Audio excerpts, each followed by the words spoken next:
Episode 1 in the drop zone. Here we are, finally getting this thing started. We have been waiting patiently to get this going, and finally we're here live in the studio for the first time. I'm excited about this episode because I figured when I started this podcast thing going, I said to myself, I thought, this have been wanting to do this for a while, and I can't start something like this without starting from the very beginning and going back. And so I had to bring on my first hunting partner, first guy I got in the woods with, the first guy we did any kind of hunting kind of stuff with, and that's my brother Ryan. So he's in the studio today with us for the first time.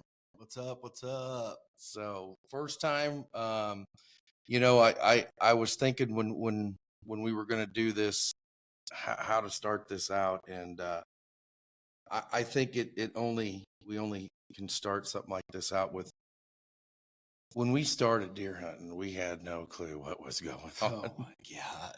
And the stuff that the stuff that we pulled and places that we hunted, looking back, it's funny because we had some prime time hunting ground and had no idea. Shoot. We had damn good hunting ground. It was really good. It's crazy because our dad was more of a bird hunter, and so the guy that really introduced us to deer hunting was our stepdad. OLD. And he loved it. He loved it. So we have to credit our deer hunting to our stepdad. He was the first one to get us into it, and heck, he himself didn't know much about it. I got to throw somebody else in there too. Vince Edwards. He was the kind of one that kept pushing me along with the bow hunting. Too. He did a lot of bow hunting also. Yeah. Oh yeah. And we're hoping to at some point get him in the studio. Yeah, he'd be a good one to have on here for sure. Tell some stories. He's been around a long time, did a lot of hunting.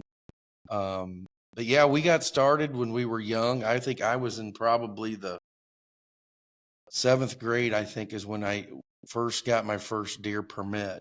And we was hunting Marion County ground in Illinois here. And I didn't mention the farmers and stuff names, but I didn't go with you.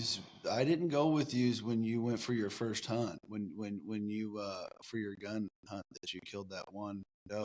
My first deer. Yeah, I wasn't there that year. I didn't come to the next year. People need to understand, like, it was a lot different now than back then.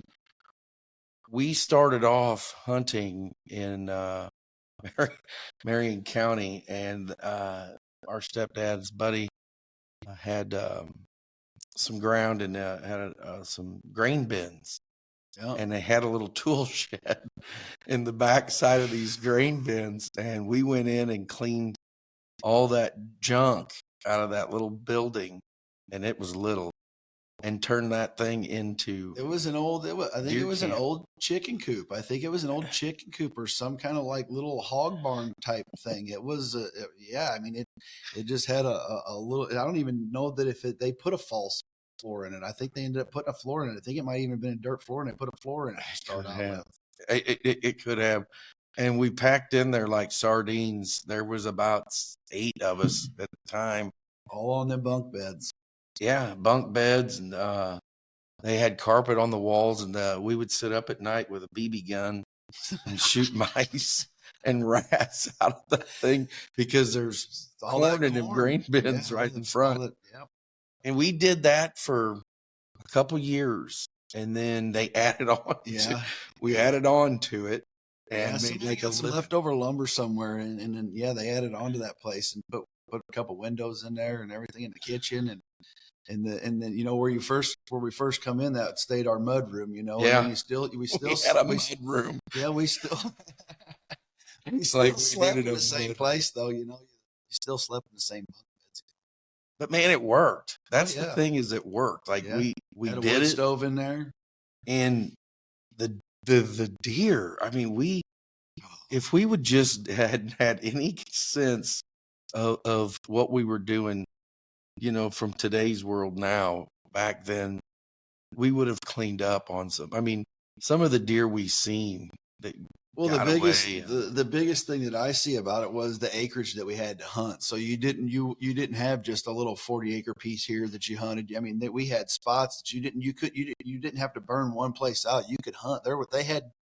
We had access to a lot of ground around there. I mean, a lot of different spots that were really good. All that were really good. We were young, man. We didn't know. I mean, look like when we sat on a tailgate at the price of that ground that was across from the old Bell church, Baptist. the Bell Baptist, the old church place there.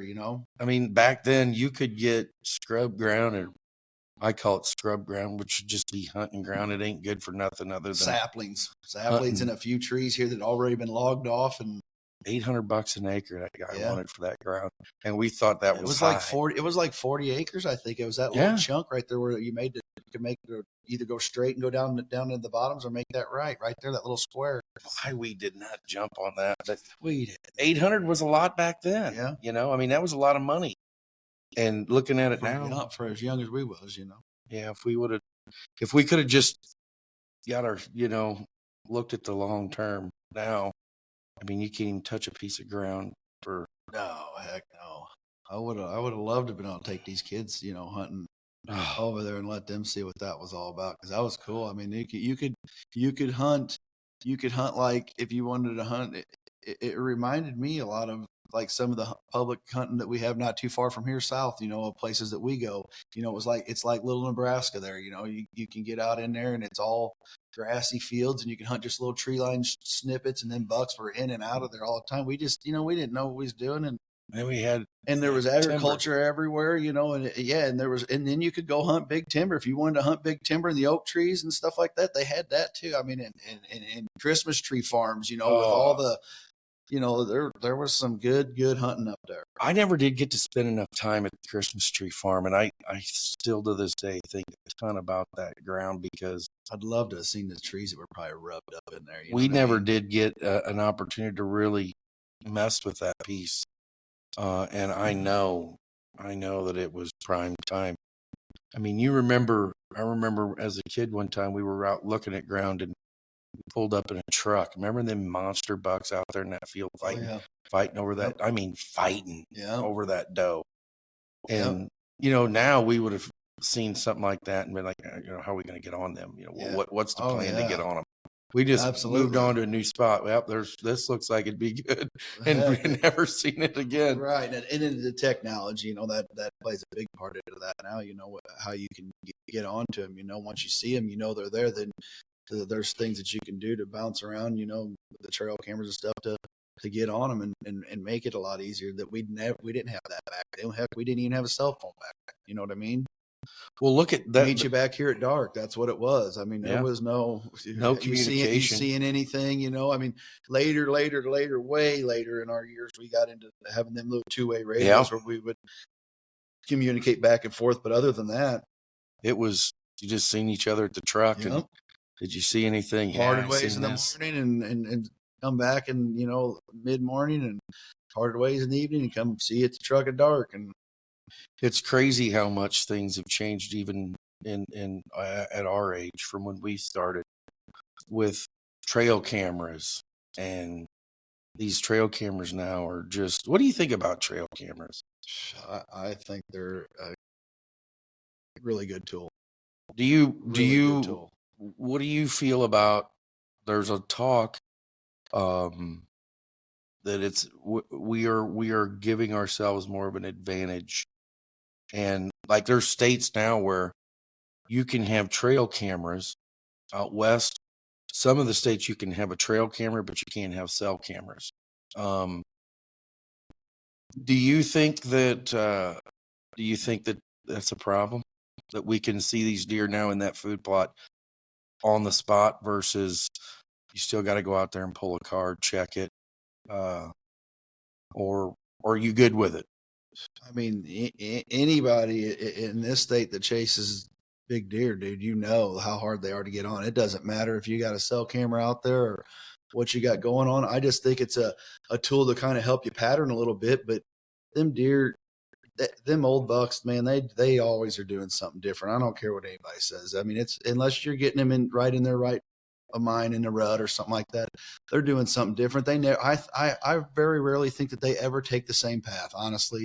The only reason why I say that is because up at the private place that I hunt, we just started getting some really good ones around there, and having to sell cameras on each end of the fields and seeing them come in and out of there. And they're always doing something different angles going across the fields and stuff. So that they're not taking the same ways, so no, I don't think that I think that it's a good tool for anybody that's hunting to have the cell cameras, because you're not pumping your ground full of scent and stuff out there, always checking your cards, and you just hunt your wins. I mean, that's a key thing, is hunting wind. I mean, and so when you hunt your wins, you know when to get in there and when not to get in there.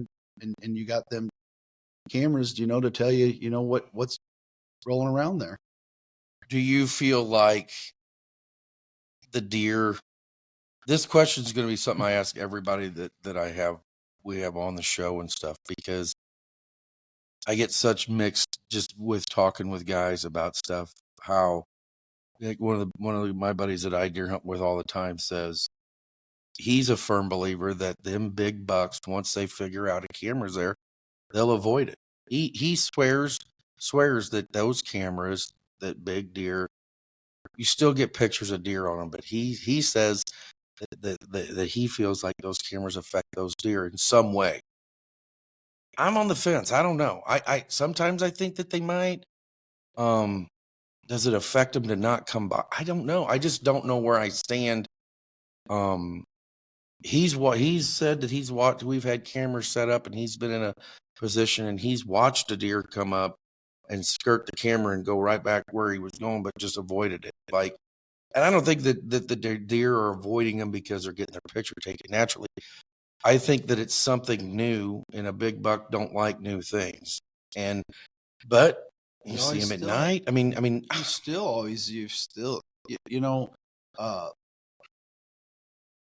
I can see where you can say that, where he can be speaking like that, because with the cameras, I don't know that for sure, but I do know that I was getting a particular deer that I was chasing on that piece of private that I hunt.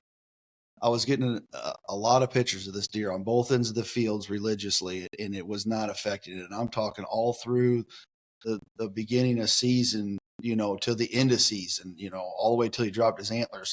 And I do know that I this year I added a ladder stand on the corner of where that trail camera was, and naturally after the leaves fell off, it stuck out like a sore thumb. You know what I mean? And I do know that once I had pictures of that deer in October, on like the 3rd of October, and I put that stand up the last weekend of September, and that was the first pictures I had him on there. And after that, I probably very rarely got pictures of him till way later. Like, I think that he did avoid it because of. You think he avoided it because of scent? You being in there and scent? That could have been that. Or associates. I don't know how much he was coming across through there beforehand, though.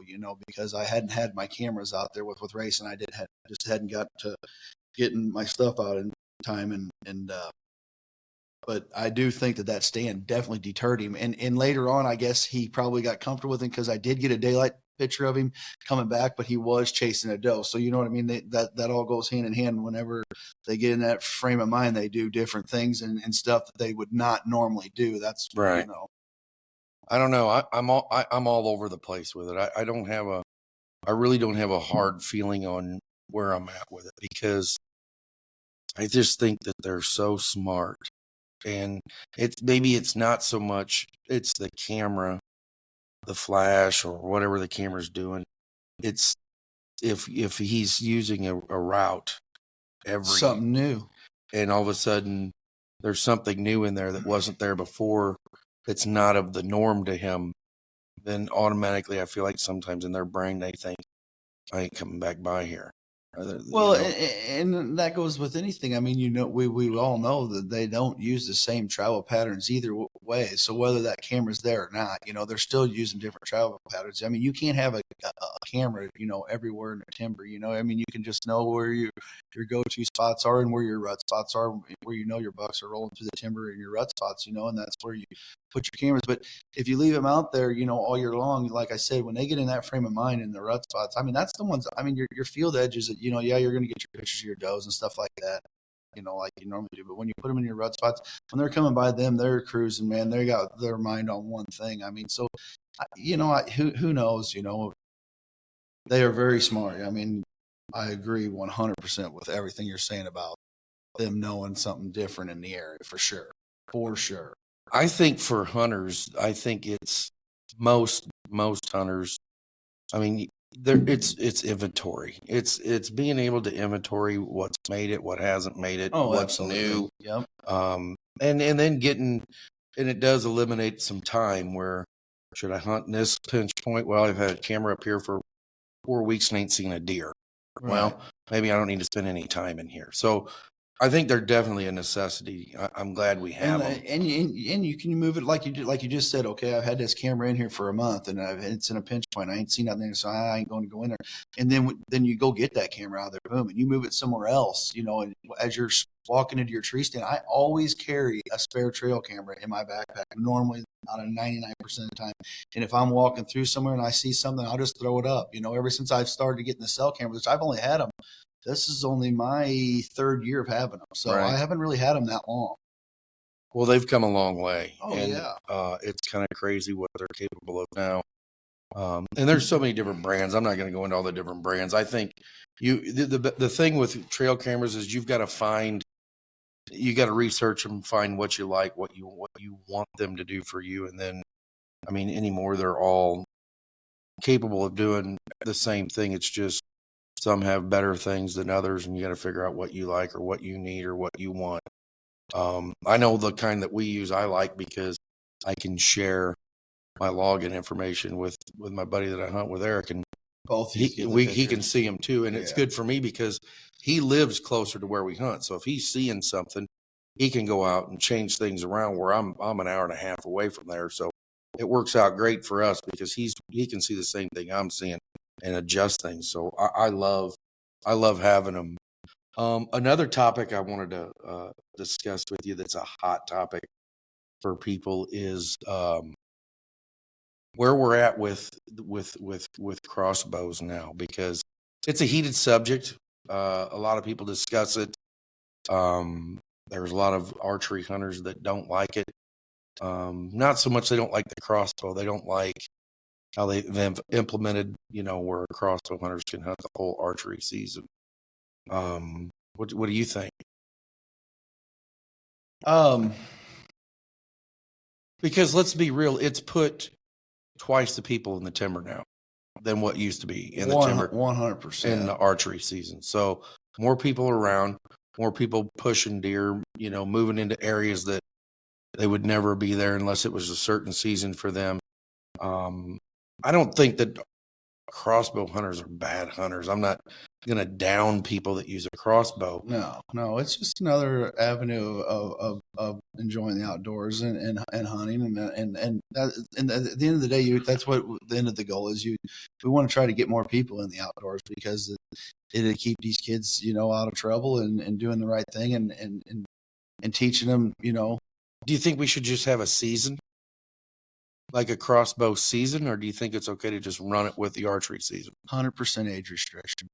I think that you should be able to take your kid out and let them hunt with a crossbow to a certain point to where that you have to hunt with a compound bow or a recurve or wait for the gun season if you don't want to. If you can't get good enough to, I shouldn't say good enough, or if you don't, ever get comfortable shooting a compound bow. And then if you're at a certain age where you're older, and your shoulders are bad and you want to hunt, you should be able to go out. I mean, everybody likes to bow hunt. That's, that's the surprise time, when you're in the tree and everything's green and the deer popping out everywhere, that's when it's fun. And that's when your heart starts racing and pounding. So I get everybody wants to hunt, but I think age restriction. I think kids and elderly. And I think that when they first come out with it, they came out with it more gearing it towards the elderly. Yeah, I agree. In the doctor's notes and stuff like that. I think that if you're capable of using a compound bow, I think it's just like anything, man. You practice with it, you can do it. I mean, I agree somewhat. I think that it's good for kids, getting them into the woods and getting them hunting. It gives them, gun season's only 7 days, so that's not ideal. And as a norm, I mean, Jesus, seems like anymore as the years go by, this isn't the case. But a lot of times, by the time the gun seasons get here, the weather it can turn bad, and young kids can't sit in that cold weather as long as an adult can. So they're burnt out. You're going to burn them out. You're going to get them to where they don't like it because of the cold and stuff like that. So I think it's a good thing. I think that, disabilities is something that they should use them. I just wish, I don't know where I'm at.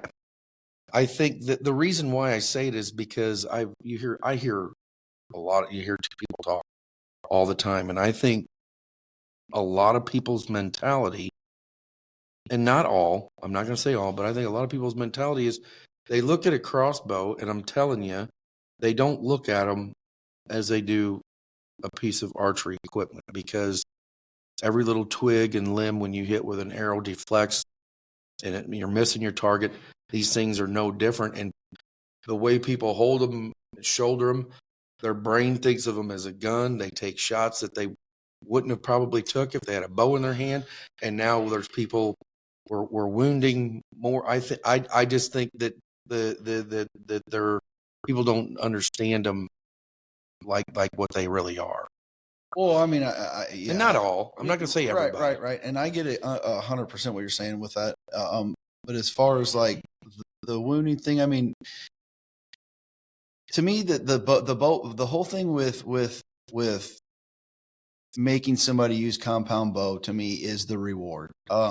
Getting that deer into you that close, getting your draw cycle pulled back, completing the shot, harvesting the animal, making a good ethical shot on the deer, and harvesting your animal, to me, is more rewarding. And I'm not going to put a feather in my hat or in talons, but he wanted to kill a deer, and I kept telling him how, if you put your time in and you try, you can kill him with a bow. I mean, you can kill your first deer ever. You'll be the first one out of our family ever to kill your first deer with a bow and arrow. I said, we've all killed them with guns and other things. And I said, you will be the first one to harvest your first deer. And he did it. And I just think that it's rewarding when you do that. I mean, and that's why I think that everybody should be able to have to experience that. I don't disagree. I think that the reward of a deer with a piece of archery equipment is way more rewarding than it is with a gun. I mean, you just see everything's right there on top of you. I mean, and your heart's racing, I mean, you're right there. Everything is just right on top of you, happening so fast. I don't know. I have nothing against gun hunting at all. I don't have nothing against hunting anything. Like I said it before, I think that just being in the outdoors, but to the crossbow thing, I just think age restriction, that's would be my fix to that, or what I would say, or like you said, or a permanent injury where you can't, because I think everybody should have a fair chance to be in the outdoors. I agree. I think that the outdoors is what it's about, getting people out there and getting people in the woods. But by all means, if that's where your question was going, I think if you're capable of shooting a compound bow, you should put the time in like everybody else does, and go out and practice with one and get good enough. And I'm telling you, eventually it will happen for you.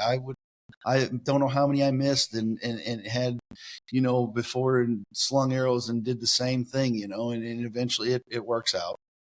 What do you think about, the state of Illinois?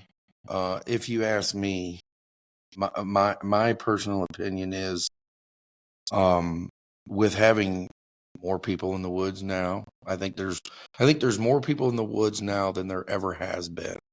I'd have to go pull up analytics or something like that to find out for sure. But I think that there's more people hunting now than what has been hunting in the last 20 years. With having crossbows and now they make guns that are easier for kids to shoot. I just think that there's more people hunting. I think. Well, I mean, and whoever's pushing that's good, because that's what we're really the end goal. That you want people in the woods. So, I mean, are we getting overpopulated with hunters? I don't know. I don't either. I mean, I don't know. And I do, and we do. Me and the boys this year, we did a few hunts on some public ground, and I mean, I have been many times in years of the past. I mean, where's your license plates from? Illinois. Looking when you pulling them parking lots. Oh man, what states are the license plates from? All southern states, mostly all southern states. I mean, that's where a lot of them come from. So we get a lot of out of state hunters naturally, because film hunters and people watch it on TV and big deer killed. And I mean, if I was a hunter and I lived in Alabama, or I live somewhere and I want to go where there's big deer, I'm going to travel too. I get all that, but I think restrictions. Our state is lacking on restrictions of. I'm a firm believer in a four-horn one side. I would love to see the state of Illinois do that. I would love that. I know that, and I think we need it now more than any. Yeah, I would love to see them do that, or on a side. I think that and these are all personal opinions, but this is just stuff that I think as a hunter would be fair for our state. Is I think a doe before a buck. I think you should have to harvest. Our doe population is out there because everybody's hunting big trophy whitetails. I do the same thing. Right. But I think that if we implemented, a lot of deer hunters do harvest does on their own. They just do. They for their meat and things like that. But I think that we should have some sort of a deer before buck. You have to take at least, one doe before a buck. I know on the grounds that I'm hunting on, that's going to start next year. Like guys that come up there to hunt on some of the ground that we have that they lease out to other people, is you got to kill a doe before you kill a buck. And I think because the farmers that we're hunting on are screaming to the top of their lungs that they want them killed. They're tearing up their crops, and they want, they don't want just trophy hunters out there. They want people killing deer. So I think that the state as well, we should do something. I know that we do have doe only seasons and stuff like that, but I think a lot of our archery season is the longest season we have. I don't think we take out enough does in that season. I mean, I'd have to look at numbers from the past, but I know that the grounds I hunt, I don't know how many the grounds you hunt a lot, but are you covered up in does all the time? Yeah, I mean, you know how it is. When you're horn hunting, you don't want to put nothing down on the ground especially like, just speaking for myself, my good private ground is a 40-acre chunk of timber that's surrounded by other timbers. So I only have that 40-acre chunk of timber. So in my mind, it always bothers me to think about shooting a deer, going in there, dragging it out. What if he's laying over there? Then how long is he busted out of there for? Knowing that they're around there. That's my whole thing. But so it's kind of hard to do that. You're in the back of your mind, you're always thinking about that, and you got other places that you can hunt, and for a long time, that's what I did. But I agree. I think that, and the guy that I hunt on up there, we talked about this year, and I tried to get up there, but I just couldn't get no north winds, with it being so warm. I couldn't get up there and hunt like I wanted to hunt. And we could have cleaned the house on some does out of there with what we had going on with putting that food plot and stuff in this year. It really worked out well. And I think next year we'll definitely, in the beginning of the season, just, get it out of the way and get some does. That's where I'm at. I always try to wait. Me too. And it's not even worth it. Hell, I was out here hunting today and it's cold. Yeah. And I try to always, if you use the gun season, as I always call it my cleanup season, unless just some massive buck comes by.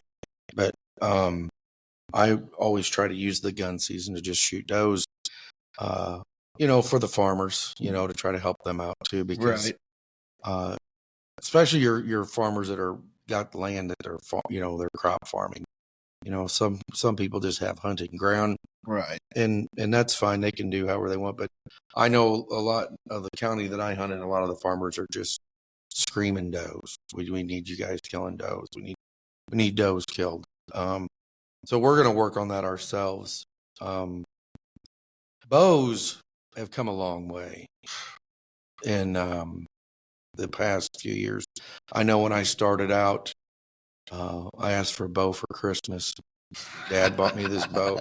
I don't even know what it was the a heck it was. PSE Nova, I believe it was. I think Well, the it was first one was so PSE long that they Nova. couldn't even turn the I remember, and he took it draw back length down. I'm almost positive it probably come from a pawn shop, Probably. if I'm not That mistaken.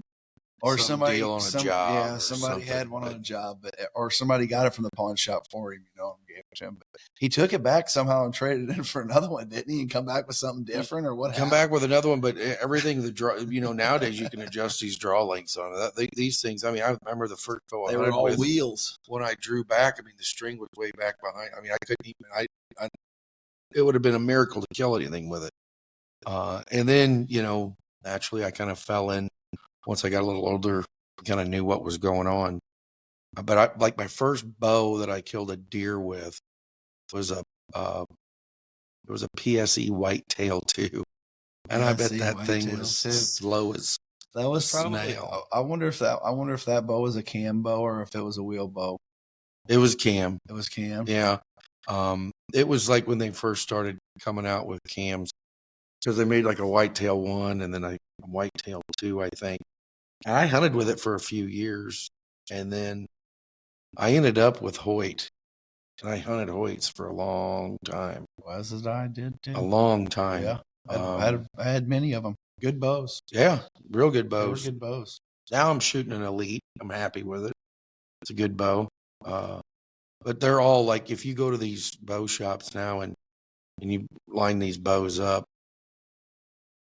it all comes down to preference, because they're all, What you like. yeah, it's all about what you like, because they're all built so much. They do so much of the same that, Right. I mean, I think a lot of it's just personal choice, Well, I mean, this year I actually picked up a different brand that I started shooting with Prime. I love my Ritual, love it.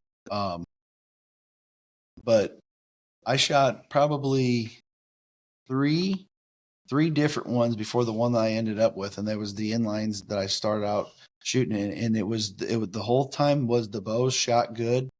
They the back wall was really stout and firm, and you could hold them. The let off was nice.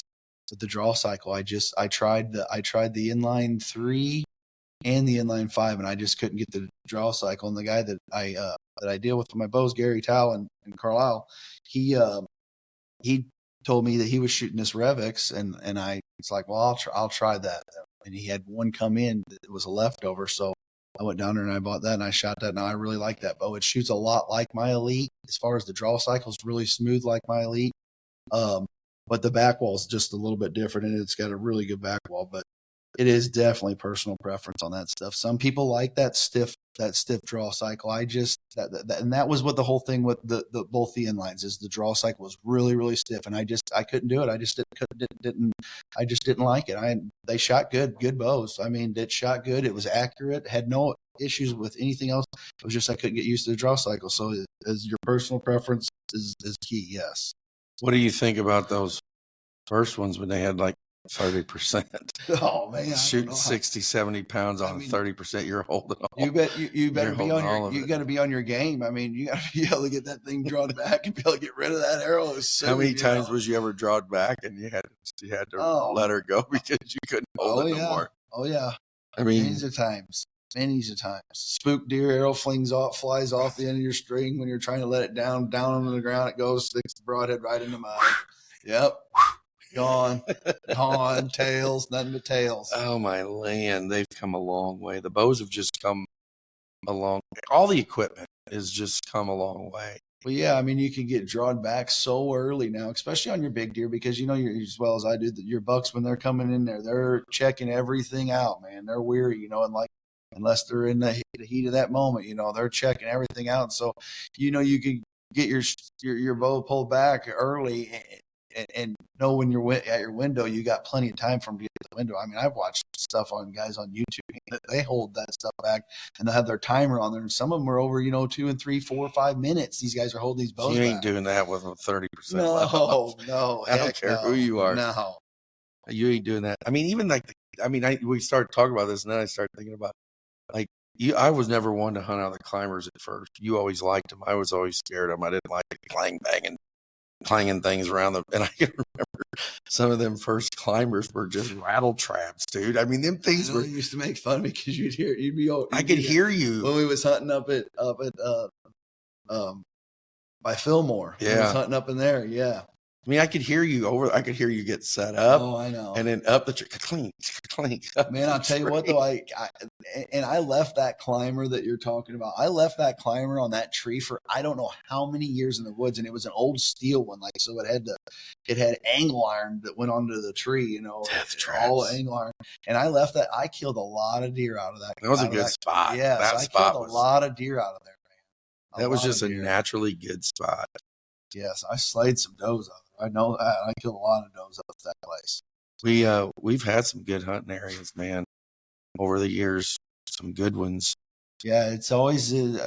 I always say it's so sad when you lose them. You know what I mean? You put time in and you figure them out, and it always seems like as soon as you start figuring stuff out is when it goes, and that's just the luck of the draw how it goes sometimes.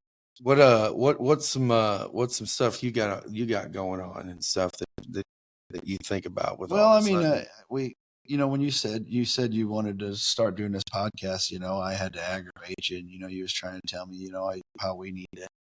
I was telling you I was wanting to maybe start filming again because that's what me and you started out doing, and pawn shop. Yeah, 2 pawn shop cameras that were $25 a piece. They were cheap. That we got, and we were. But we filmed and killed deer with them. We did, and heck, that one time we entered that Campbell's Outdoor Challenge with that little. I think it was like a little 120-inch buck I killed up. I don't know. I bet you there ain't a whole lot of people that remember Campbell's Outdoors. Well, Challenge. They just kind of went. Whole thing just went out of business or unfolded here not too terribly long ago, because I still see.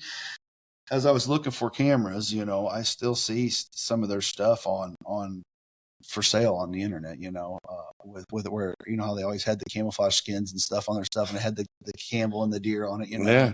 So I still see some of their stuff out there. So it's not too terribly old, within the past 10 years. So I don't know exactly when they folded it up or when that whole deal, quit going on, but yeah. Do you remember how that played out? So when they were doing that challenge, they had 0 inches to 120 inch deer, and then they had 120 to 130, and then up. So when we filmed you shooting that deer, it was like we had it measured out, or what? It was like 114 inches. Yeah, that buck. It was. So we sent it into that. It didn't matter. Category. I killed that thing. I killed it, and it was on camera. We had it all on feed, and had to hurry up and play it back to make sure we got it on video. Yeah, and it was on video. I was good.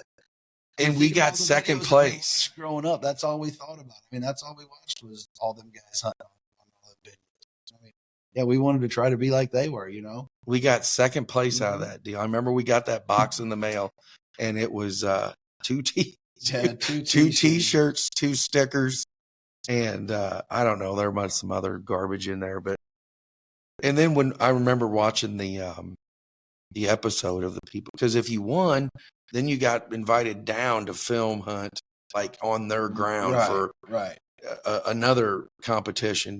And I remember watching the winner, and I was like, we blew. How did we get second, man? I mean, our footage was way better than that guy's. Well, we had good. I mean, and if you recall that day, man, we had bucks all over us that day. They were all coming from every different direction. We remember when we got in there and got there was set a couple up. Good ones. There was a big old wide one that come down off the ridge, man. Yeah, I remember that. We just couldn't get even close. That was a good. I mean, you always remember those good hunts. When you always have a good hunt, buck hunts. During the rut. I always remember those mornings. That was that was fun. an afternoon actually.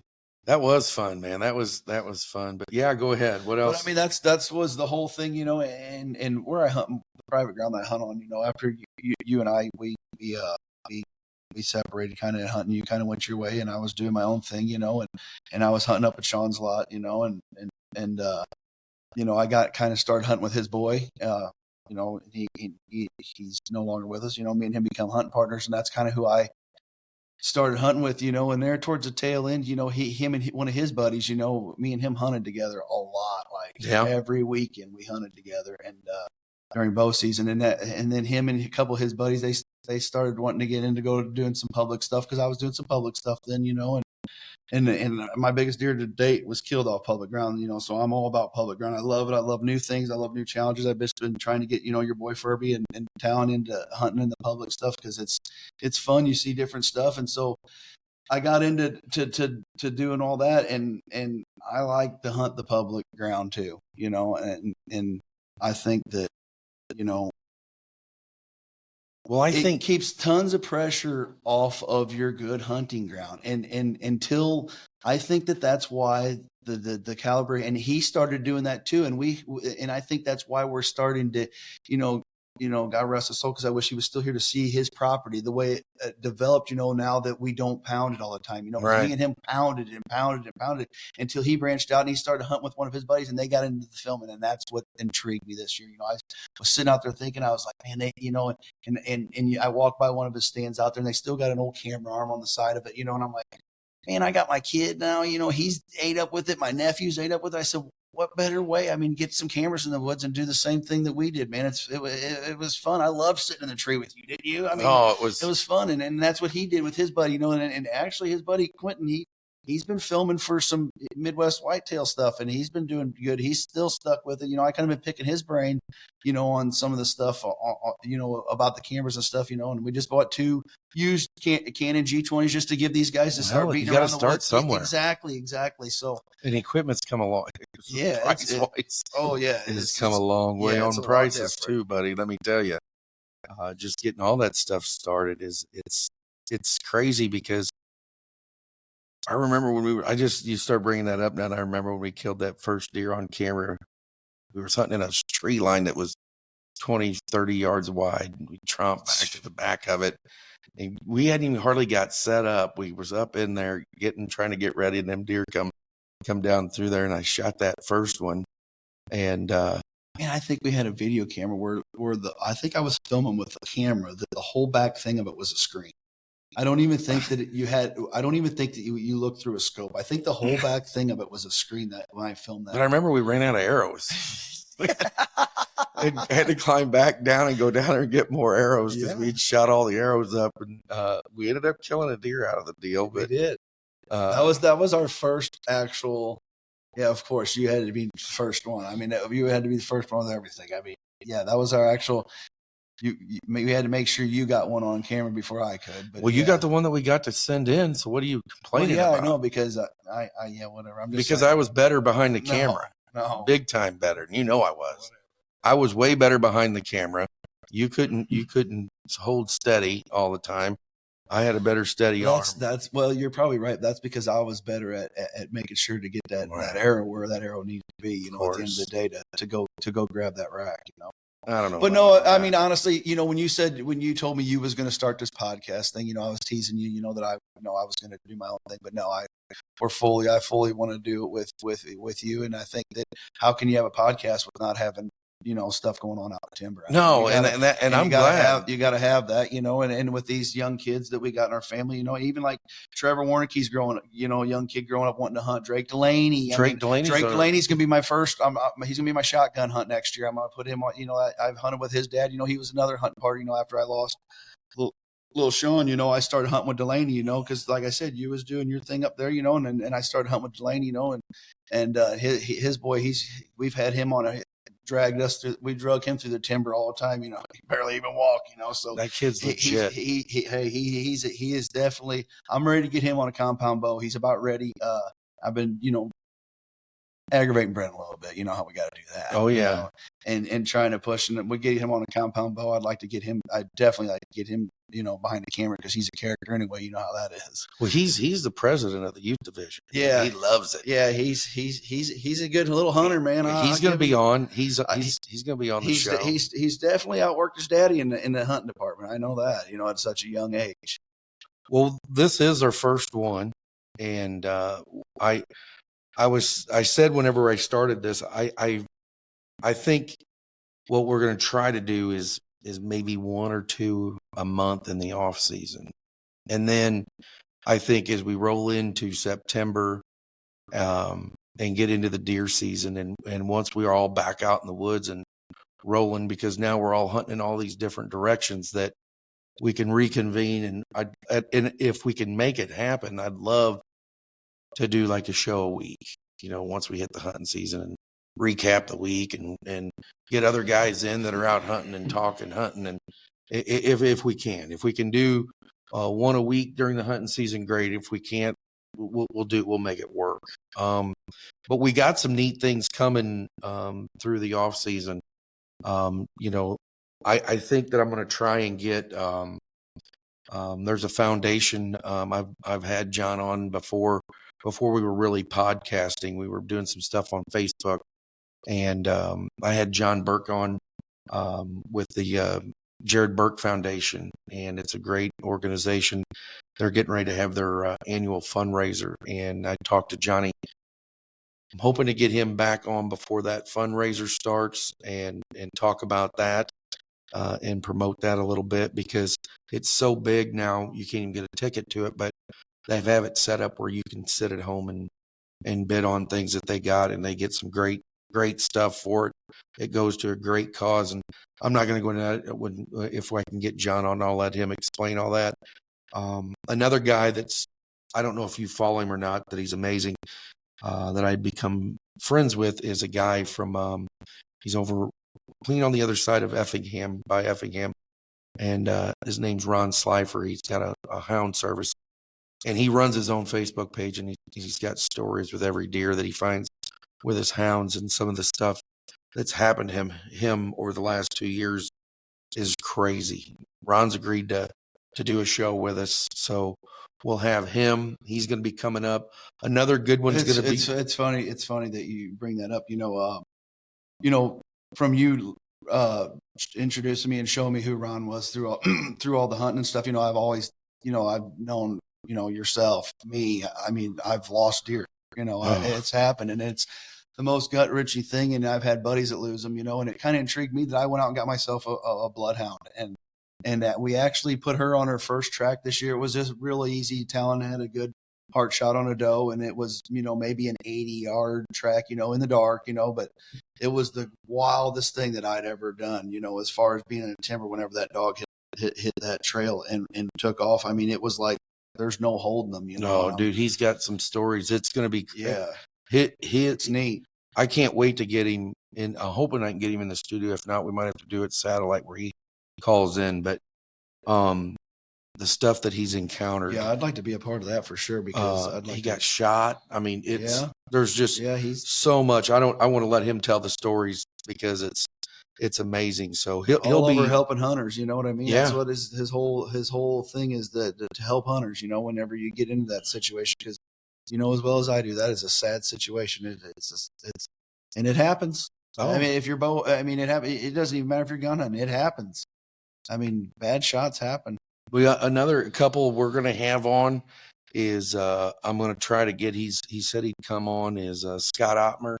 He's with Trophy Properties, and talk about the way that where the world's at now with buying hunting property and prepping your property different ways. So he'll be fun to have on. And between the two of us, we've got so many different people that are what I would call great hunters that I like picking their brains about stuff, and they'll be in and out through the course of the winter. And then I'd like to get all the pro staffers together one day and try to get them jammed into we got some young guys that are hunting out east. We got young guys hunting here. I want to get everybody, try to get them all in and get everybody together and sit around a round table and talk hunting. but that's kind of what we're going to set it up, and we're going to try to do, like right now, I'm going to probably try to do one, maybe two a month. And then we'll just kind of roll through the season and see what happens. But I'm excited. I think it's going to be a good thing. I think that hopefully people want to listen.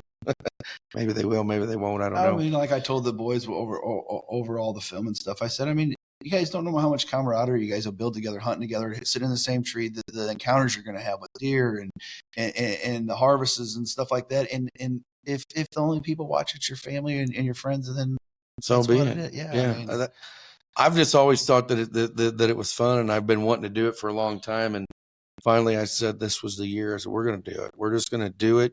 You can't keep waiting because sometimes things just don't ever happen. So we're doing it. This is episode 1, and hopefully we will have more to come, and it'll be good for people to enjoy it. So In the Drop Zone is officially finished their first ever podcast. So we'll see what happens from here.